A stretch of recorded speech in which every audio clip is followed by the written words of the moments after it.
Hello আমার প্রাণের প্রিয় মিষ্টি বন্ধুরা, কেমন আছো তোমরা? আশা করি সকলেই অনেক ভালো আছো আর ভালো থাকারই কথা, কারণ তোমরা আমার গল্প শুনে যে মজা পাও তাতে সবাই অনেক ভালো আছো। বন্ধুরা, আর বেশি কথা না বলে চলুন শুরু করি আজকের ভিডিও।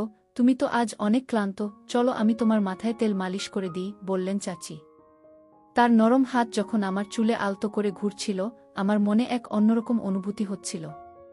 কিছুক্ষণ পর তার হাত আমার পিঠের দিকে নামল। পায়েল চাচি সবসময় নিজের কাজে ব্যস্ত থাকতেন, তাই আমার জন্য এমন কিছু করার সুযোগ খুব একটা পেতেন না। কিন্তু সেদিন রাতে চাচি নিজের হাতে আমার মাথায় তেল মালিশ করছিলেন। মালিশ করতে করতে কখন যে ঘুমিয়ে পড়লাম তা টের পাইনি। সকালে ঘুম ভাঙতেই দেখি আমার শার্ট নেই, আর চাচি আমার পায়ের কাছে শুয়ে আছেন। ওনাকে এভাবে দেখে মনটা ভরে গেল। যখন আমার বাবা মা বিদেশে চলে গেলেন, তখন আমার জীবনে একটি নতুন অধ্যায় শুরু হলো। মা বাবা আমার যত্নের জন্য আমার চাচিকে আমাদের বাড়িতে থাকতে বললেন। পায়েল চাচি বয়স প্রায় 40-এর কাছাকাছি হলেও তার ব্যক্তিত্ব ও রুচিশীলতা ছিল মনোমুগ্ধকর। তার চালচলন, হাসি এবং কথার ধরন সবকিছুই একেবারে আকর্ষণীয় ছিল। আমি তার দিকে মুগ্ধ হয়ে তাকিয়ে থাকতাম। সত্যি বলতে চাচি ছিলেন সত্যিই আকর্ষণীয়। তার মুখে সবসময় এক ধরনের অদ্ভুত হাসি লেগে থাকত। আর চাচি যে আমার যত্ন নিতেন তা এক কথায় ছিল ভীষণ আলাদা। আমার প্রতি তার এমন একটি ভাবনা ছিল যেন আমি এখনও সেই ছোট্ট শিশু যে প্রতিটি প্রয়োজনের জন্য অন্যের উপর নির্ভরশীল। তিনি আমার খাবার দাবার থেকে শুরু করে পোশাক পরিচ্ছদ সবকিছুতেই নজর রাখতেন, যেন আমার প্রতিটি ছোট বড় দায়িত্ব তারই উপর। অনেক সময় তার এই অতিরিক্ত যত্ন আমার মনে প্রশ্ন জাগাত, কিন্তু সত্যি বলতে এর মধ্যে এক ধরনের স্বস্তি খুঁজে পেতাম। সকালে তিনি যখন আমাকে গোসল করার কথা বলতেন, তার কণ্ঠে এক আলাদা ভাব থাকত। বারবার তিনি নিজেই আমাকে গোসল করাতে চাইতেন, যেন বুঝতেই চাইতেন না যে আমি এখন বড় হয়ে গেছি। বন্ধুরা, আজকের গল্পটা অনেক বেশি স্পেশাল, তাই কেউ মিস করো না। আর গল্পগুলো ভালো লাগলে ভিডিওটি লাইক, শেয়ার এবং চ্যানেলটি সাবস্ক্রাইব করো প্লিজ।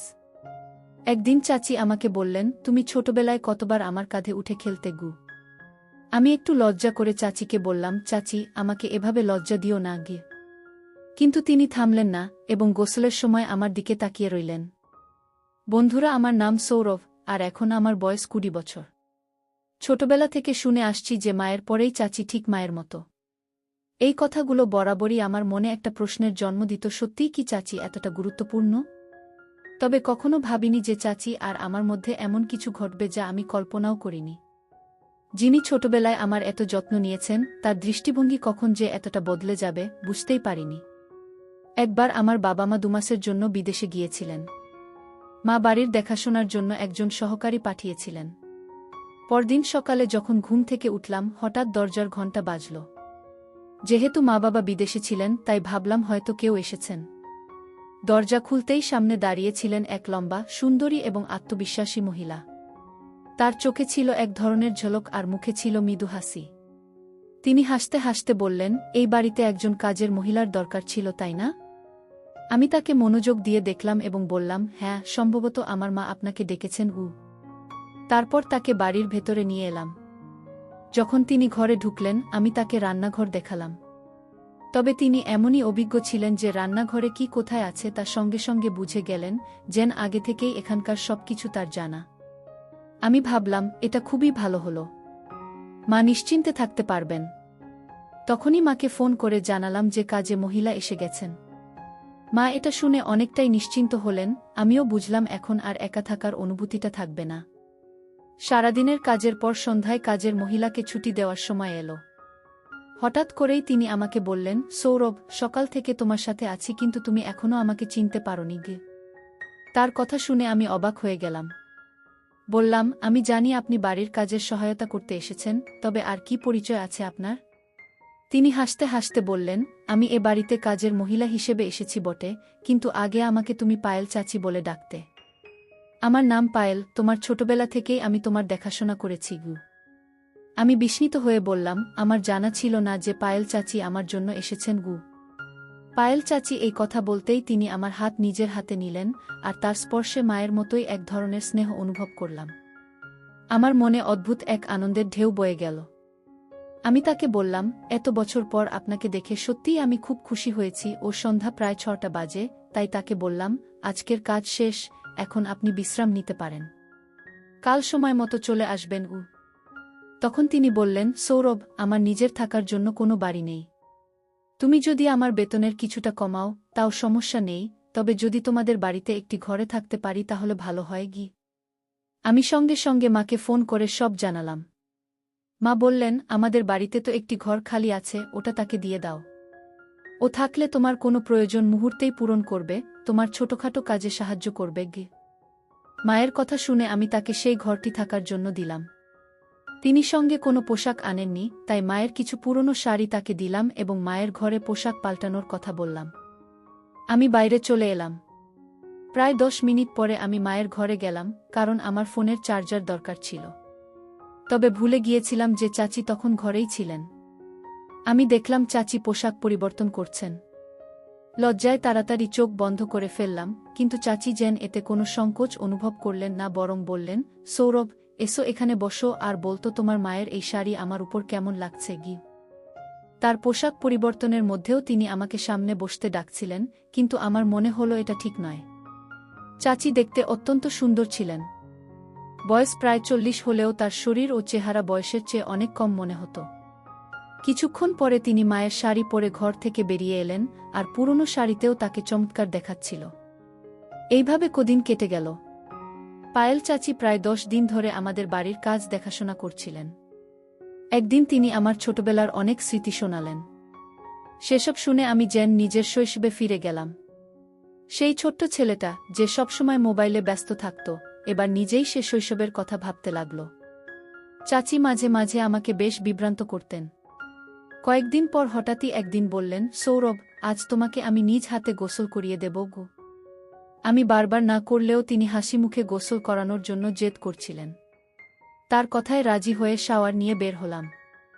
দেখলাম চাচি আমার ঘরে বসে আছেন। তিনি বললেন, তুমি আমার হাতে গোসল করনি, কিন্তু এখন আমি তোমার ভেজা চুল মুছে দিতে চাই। আমি মাথা নিচু করে তোয়ালে দিলাম এবং তার সামনে বসলাম। চাচি স্নেহভরা হাতে আমার চুল মুছে দিতে লাগলেন। আমি চাচিকে পরিবারের সদস্যের মতোই মনে করতাম, তাই স্বাভাবিকভাবেই তার সাথে মিশতাম। বলেছিলাম, এই ঘরটাকে নিজের ঘর মনে করবেন। আমার কথা তিনি মনোযোগ দিয়ে শুনলেন এবং আমাদের বাড়িতে এমনভাবে থাকতে শুরু করলেন যেন এটি তার নিজেরই ঘর। এক সন্ধ্যায় আমি বন্ধুদের সঙ্গে এক জন্মদিনের পার্টিতে যাচ্ছিলাম। তখন চাচি আমাকে জিজ্ঞেস করলেন, কোথায় যাচ্ছ? আমি বললাম, একটা পার্টিতে যাচ্ছি। তখন তিনি বললেন, তুমি আমাকে পরিবারের অংশ বলো, কিন্তু একাই চলে যাচ্ছ। কখনো আমাকে কোথাও নিয়ে যাওনি গি। আমি বললাম, ঠিক আছে, আমি আপনাকে নিয়ে যেতে রাজি আছি, তবে আধুনিক পরিবেশে মানিয়ে নিতে পারবেন তো? তিনি সম্মতি দিলেন।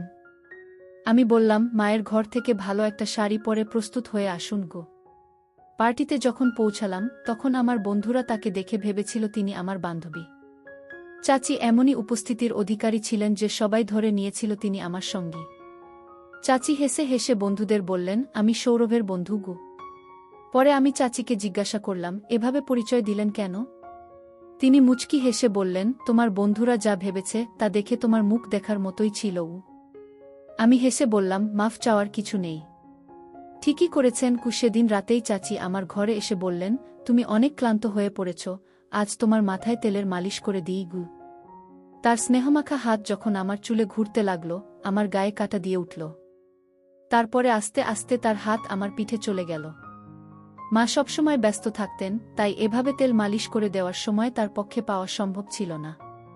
মনে পড়ে না কবে মা শেষবার আমার মাথায় তেল মেখে দিয়েছিলেন।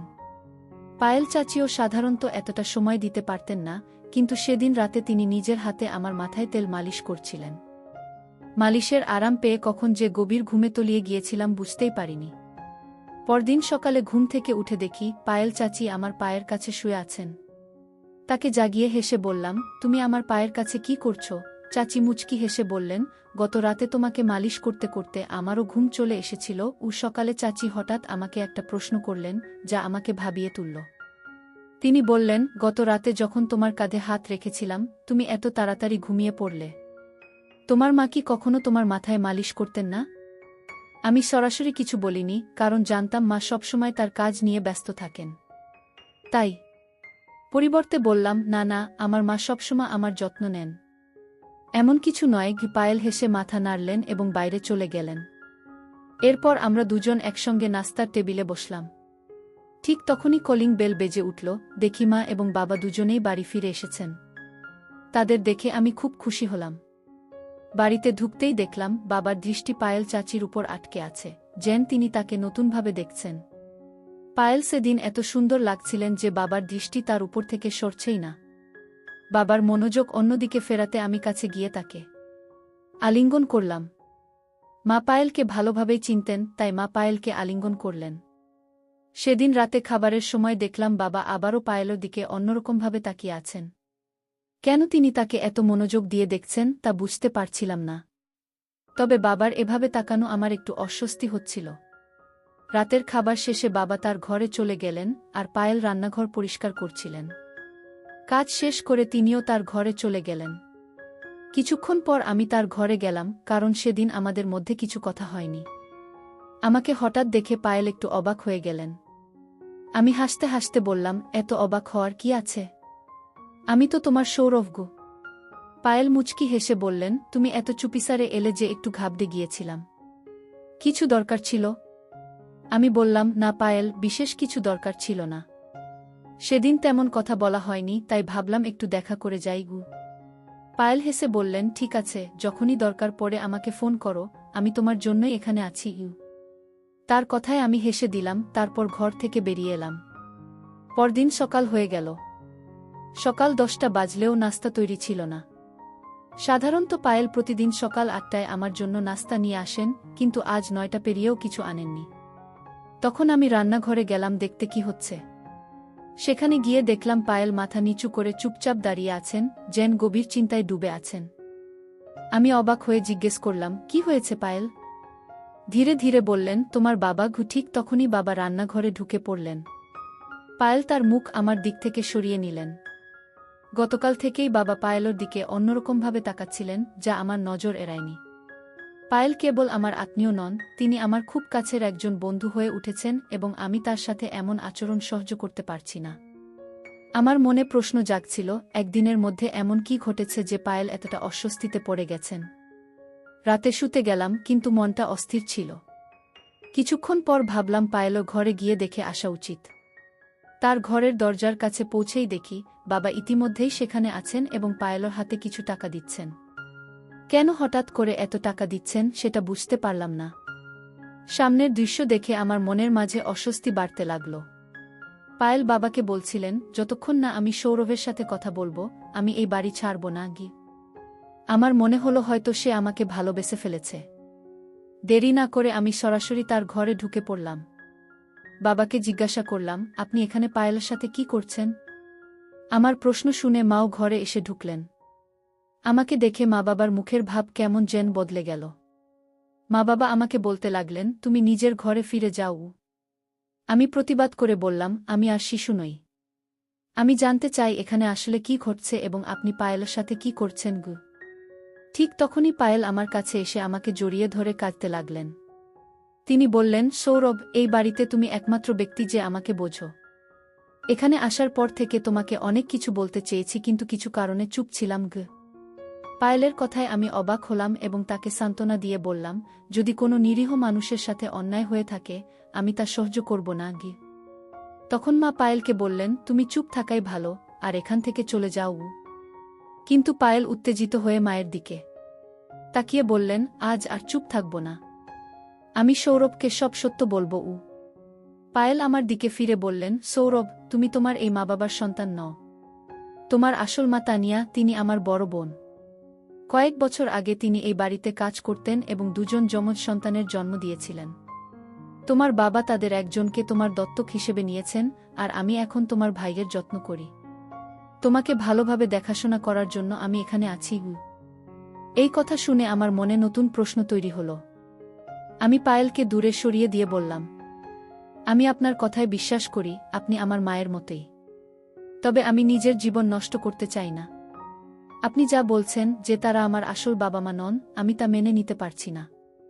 তাদের প্রতি আপনার অভিযোগ শুনে ভালো লাগছে না, কারণ তারা আমাকে নিজের সন্তানের মতোই ভালোবাসা এবং যত্নে বড় করেছেন। সব জানলেও আমার এতে কোনো আপত্তি নেই, কারণ তারা আমাকে এমন এক জীবন দিয়েছেন যা আমি কখনো কল্পনাও করিনি গিয়ে।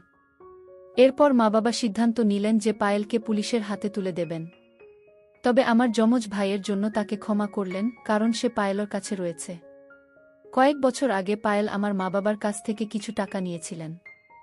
আমার জন্মের পর আমার আসল মায়ের মৃত্যু হয়েছিল, আর পায়েল তখন আমার বড় ভাইয়ের দেখাশোনা করতেন। কিন্তু দুর্ভাগ্যবশত তিনি ভাইকে সঠিকভাবে বড় করেননি। ভাই খারাপ পথে চলে গিয়েছিল এবং তার জীবন বিপদে পড়েছিল। সে চুরি করত, নানা ধরনের মজা করত, আর এখন আবার আমার মা বাবার কাছ থেকে টাকা আদায়ের চেষ্টা করছিল। কিছু গয়না সে চুরি করেছে, কিন্তু তাতেও সে সন্তুষ্ট ছিল না। পায়েল আমার মা বাবার কাছে ২০ লাখ টাকার দাবি করেছিল, কিন্তু এবার মা বাবা তাকে স্পষ্টভাবে না করে দেন। তখন সে তাদের হুমকি দিতে শুরু করে। মা বাবা তাকে কিছু টাকা দিয়ে বাড়ি থেকে চলে যেতে বললেন। পায়েল আমাকে নিজের প্রতি বিশ্বাসী করাতে চেয়েছিলেন, আমাকে মায়ায় ফাঁসাতে চেয়েছিলেন। কিন্তু তার আসল চেহারা প্রকাশ পাওয়ায় আমার মনের সমস্ত ভালোবাসা ফিকে হয়ে গেল।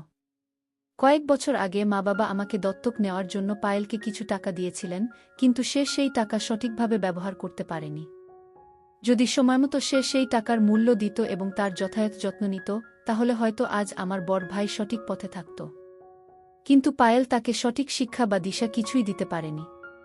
এ কারণে মা বাবা তাকে আমাদের জীবন থেকে দূরে সরিয়ে দেন এবং আমার বড় ভাইকেও দত্তক নেন, নিজের সন্তানের মতো করে বড় করেন। আমি আমার মা বাবার প্রতি অত্যন্ত কৃতজ্ঞ, যারা আমাকে ও আমার ভাইকে এত সুন্দর জীবন দিয়েছেন। যদি সময়মতো পায়েলের আসল চেহারা না জানতাম, তাহলে হয়তো তার মায়ের জালে পড়ে আমার জীবন নষ্ট হয়ে যেত। কিছু মানুষ অর্থের লোভে সম্পর্কের মর্যাদা ভুলে যায়। সম্পর্কের মান এবং সম্মান রক্ষা আমাদের জীবনের অন্যতম গুরুত্বপূর্ণ নীতি। প্রতিটি সম্পর্কের একটি নিজস্ব অর্থ ও উদ্দেশ্য থাকে। সম্মান, বিশ্বাস ও শালীনতা ছাড়া কোনো সম্পর্ক সত্যিকার অর্থে সুখ ও সন্তুষ্টির উৎস হতে পারে না।